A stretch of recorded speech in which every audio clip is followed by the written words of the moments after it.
everybody, Brian here with CalFig. I want to thank everybody for joining us on this first how-to video.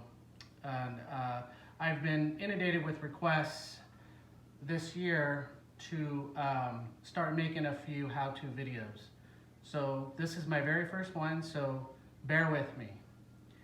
So many of you have received some cuttings from me lately via Facebook Marketplace or our website, and they came with some rooting instructions.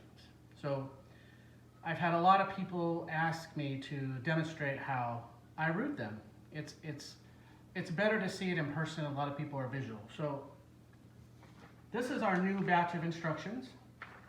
It's going to be coming with all of our orders of cuttings now. So this particular method is for winter only. That's really when I use it, as in winter. I use a different method other times of the year. But it's tried and true. I have a very high success rate, probably 75% success rate. And it's very easy. I feel like anybody could do it. So I'm trying to make it easy for everybody. And I want to show the world on how to root these figs.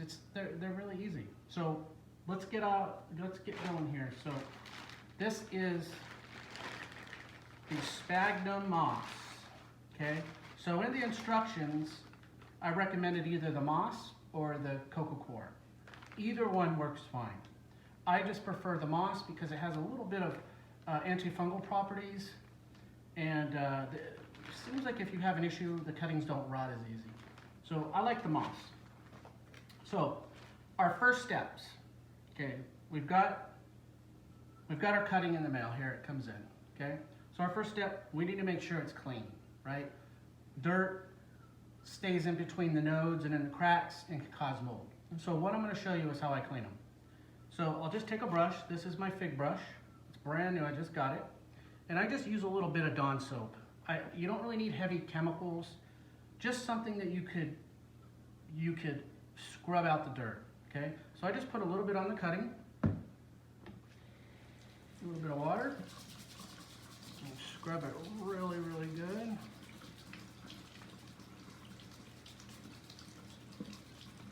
Okay. Looks good.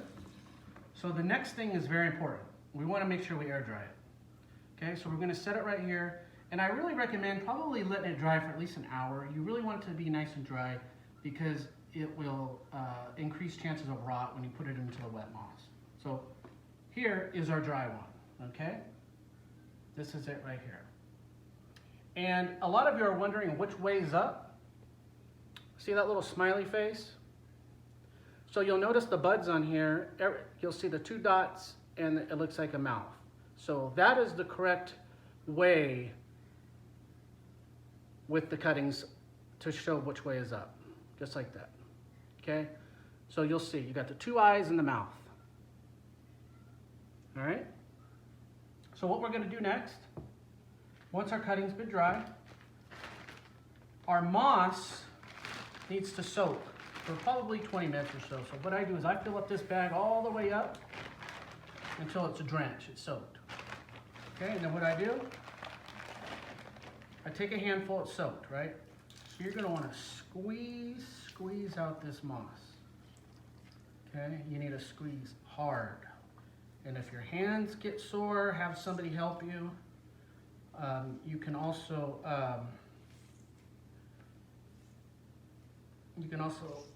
just squeeze it as hard as you can. So you want to get a lot of this out. Have your friends help you, or what if your hands can't pressure this hard enough. So you want it to be nice and fluffy. Okay? And one other important step is this feels good, but you want to just do it one more time. Okay? Just one more. You want to get as much water out as you can. Okay, this feels really good. So in the instructions, I recommend putting a 1 to 2 inch layer at the bottom. Okay, so you're going to drop it in here, and you want to kind of break it up. You want it to be nice and fluffy. Okay, you don't need it compact.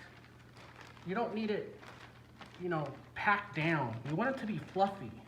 Okay, this is nice and fluffy. It's kind of dryish a little bit, but moist. You'll know when you have it right because it doesn't feel real wet, okay? So here's our layer on the bottom. So we're gonna take our cutting next. We're gonna stick our cutting in. It's just gonna lay just like that, okay? Just gonna lay horizontally. We're gonna take our next handful of moss and we're gonna squeeze it out as good as we can. Squeeze.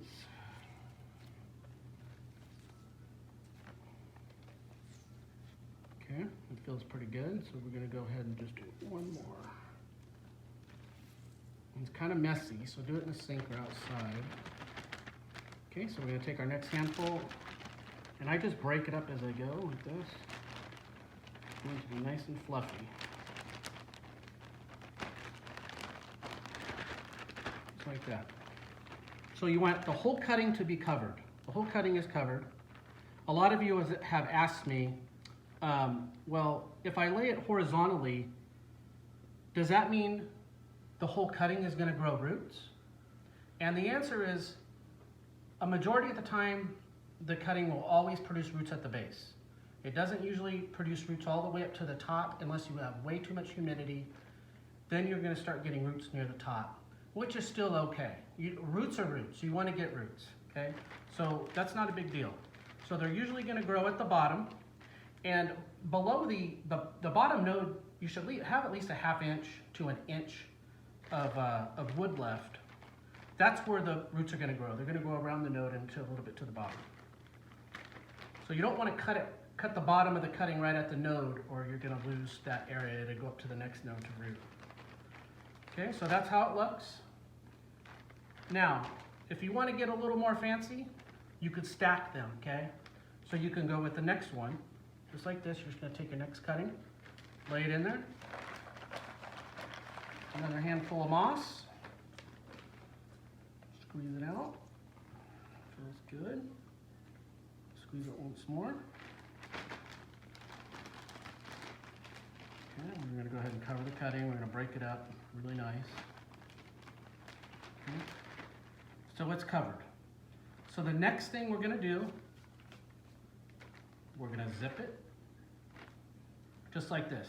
You don't need to blow any air in. You don't need to take any air out. Just leave it with a little bit of air like this.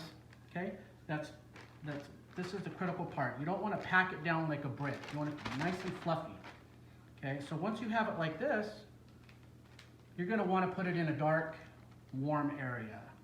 I recommend above a refrigerator or near a furnace, or if you're going to use a heating mat, make sure that you have a barrier between the mat and the bag. And it's a little tricky. You're going to have to rotate the bag more because it's going to dry out at the bottom. So you really want ambient temperature. So if you have a little setup greenhouse in your inside, or somewhere where you can have a constant 75 to 80 degrees around the bag, that's best. Okay. So this is finished. This is how it's supposed to look. Now, the first week or two, a lot of you had asked, am I supposed to open the bag? Am I supposed to let air out? You know, the first week or so, I would say, yeah, maybe once in a while you could let some air out.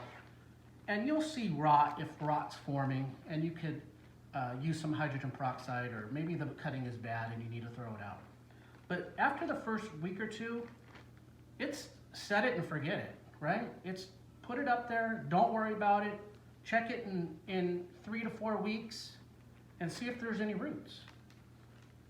Do other things.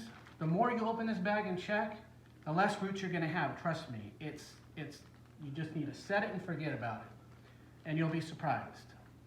So, what does it look like when the roots are formed? Okay. So, when you open the bag, okay, this is the big surprise. You see the white roots in the bag? So that's what you're looking for. Okay, so this has been about 3 weeks. So this is what it looks like. Just like this. You see how you see the callousing on the bottom, how it's bumpy and sealed looking? That's what you want. That big round circle right there, it looks like a donut, that's a callus. And you see how the roots are all forming out of that callus? That's what you want. Okay? So now you're ready for the next step. So the next step will be on the next video. So in the meantime, we still have plenty of time to get those roots. And I will start working on the next video on the up potting, which is a very tricky part, but I have some good tips and I love to share them with you. Thank you.